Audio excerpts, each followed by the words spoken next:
Alright, so welcome to this video guide for changes in Heart of the Swarm. This is just a custom game I set up against a computer.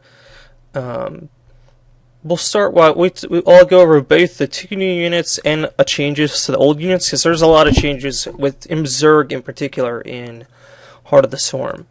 So the first change we're going to talk about is simply one of convenience, because I see a computer attacking, is that Mutalisks now heal very quickly.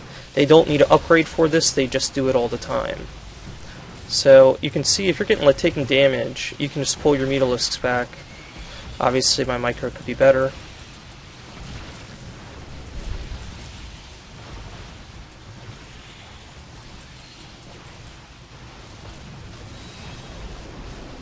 Okay, and now you can see that the health in these Mutalisks, even when they're in combat, is going to be very rapid.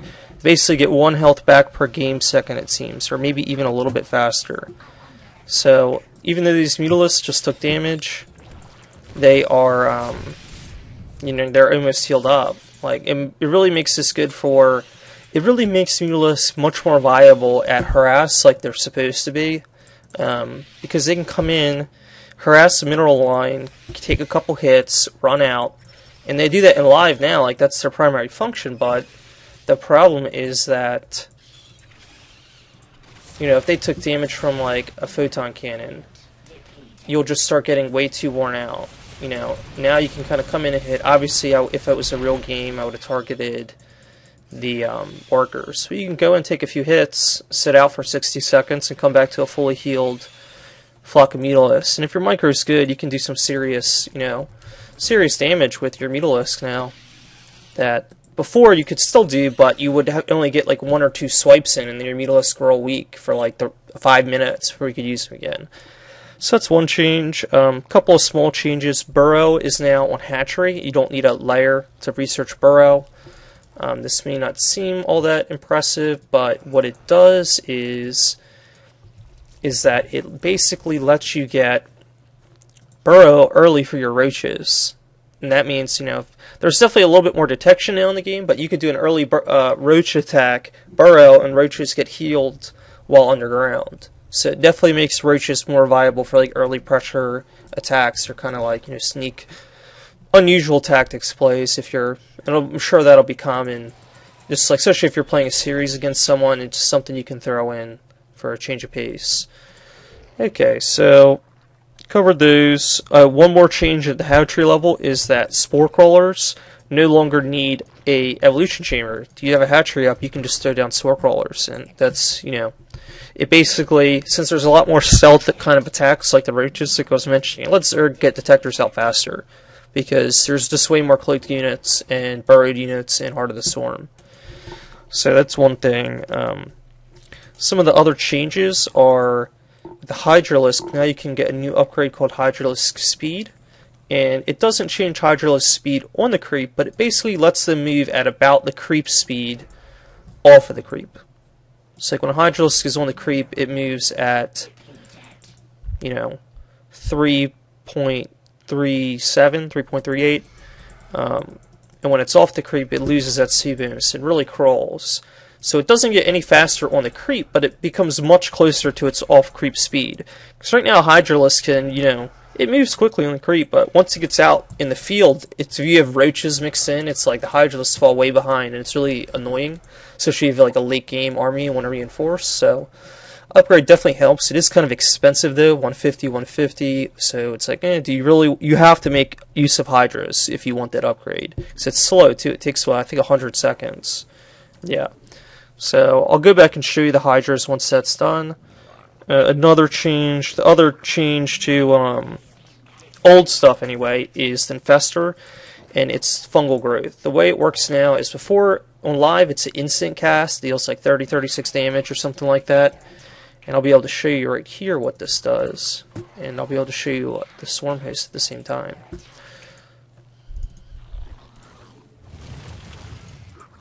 Okay, so it's actually a casted ability now. It's a projectile, but it has bigger range. So what you can do with these Vipers, it's really good, is abduct. Sorry, I don't know the hotkeys yet. And you can pull units like Colossus in from the back of a Protoss ball. So basically, you can go entirely ground-based approach, and not actually need to get corruptors out. If you're going against Colossi as Protoss, you no longer need corruptors. You only need Vipers. So it basically lets you, if you want to do a Roach Hydra ball, and these actually don't require a Spire either, just Hive Tech, you have a counter to Colossus or Siege Tanks, because you can do the same thing with Siege Tanks, and they have another ability that's kind of anti-Siege Tank. It basically lets you skip air if you want to be an entirely ground-focused Zerg. So the other abilities, the Abduct is one you saw. They have another ability called Binding Cloud. It lasts 14 seconds, and basically units in Binding Cloud can only attack in melee range.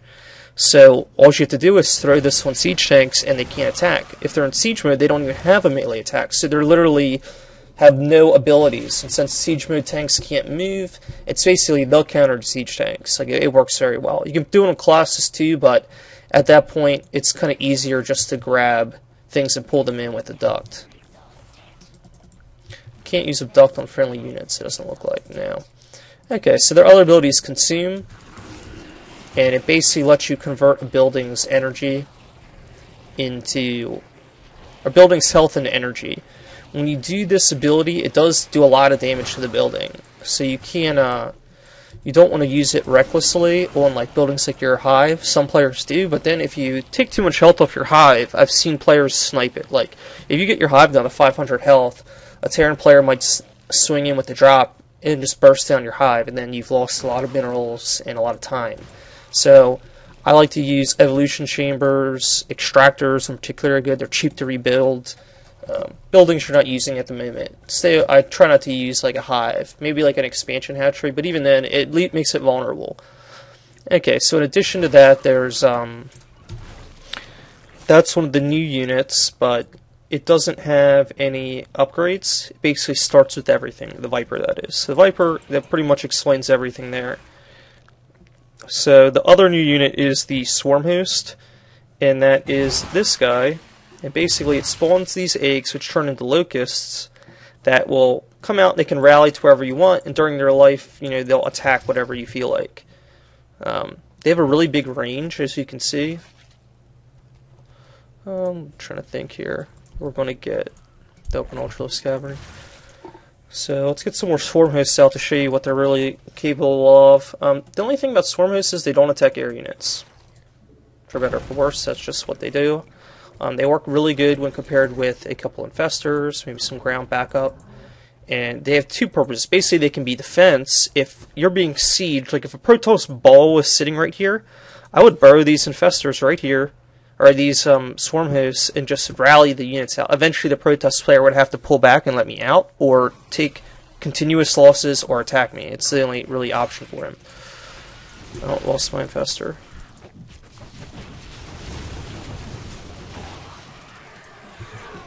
I'll show you Binding Cloud. So now, like, these units are kind of running around useless for a little while. So Binding Cloud does work, especially if you're, like, overwhelmed like that, and you're facing a melee army like this. Okay, so got that out of the way. Then we got all these swarm hosts. Unfortunately, I lost them faster, but I'll make some more. So, I mean, this can require, like, a little setup to get started. It helps if you have better creep spread than me. You know, turn on generate creep and make, like, a creep highway to wherever you're going. And another thing we're going to go over is this upgrade. We're going to get it. It's the Enduring Locust upgrade. 200 minerals, 200 Vespin. These move so much faster on creep, by the way. They're kind of, like, very slow to get in position otherwise. So you can see, one thing you should know about these two is they don't actually require the Burrow upgrade. I don't have it in this game, but they can still burrow. Okay, so let's say I'm here. I can siege this expansion by rallying my swarm hosts down here. And there's not a lot the computer can do about it. You do definitely need... So we're not going to go in just yet, because the computer will attack the swarm hosts, so I'd rather have my infestors out. So what I can do is, once the computer moves out towards me, I can fungal growth them right in the middle here.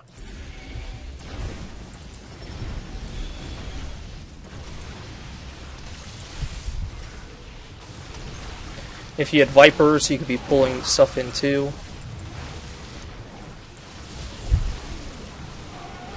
As you can see, these do a ton of damage. Like once they're in, and in comparable forces, they do a lot of damage. So the most important upgrade here, though, is the one here. It lets the Locusts live 10 extra seconds. While that might not increase their strength, what it does increase is how far these Locusts can go and get some attacks in before they die. So right now, in this spot, without the upgrade, I'm just getting to this expansion and then they die. With the upgrade, they're going to pretty much be up all the time, and they're going to get so much further.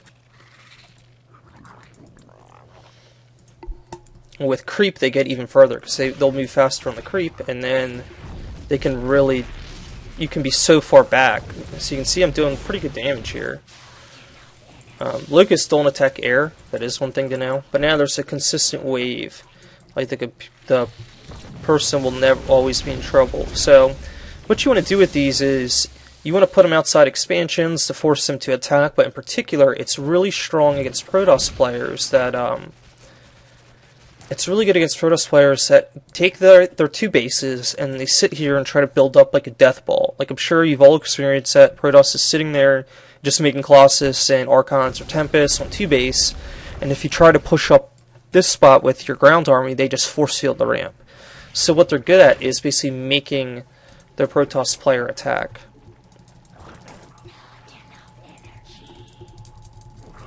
One thing to note about Infested Terrans is they have less health. Or their eggs have less health, I should say. They're 70 now instead of 100, so they are easier to kill.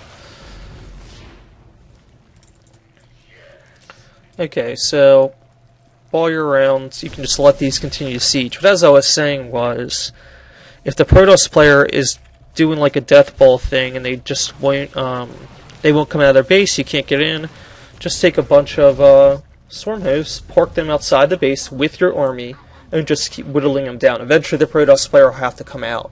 And it really makes it hard for them to get a third base too.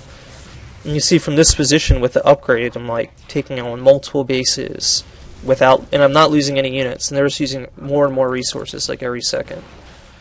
And these actually do a lot of damage. With the upgrades, they get same upgrades as Hydralisks and Roaches. They start at a 12 base damage, which is very high for that weapon speed.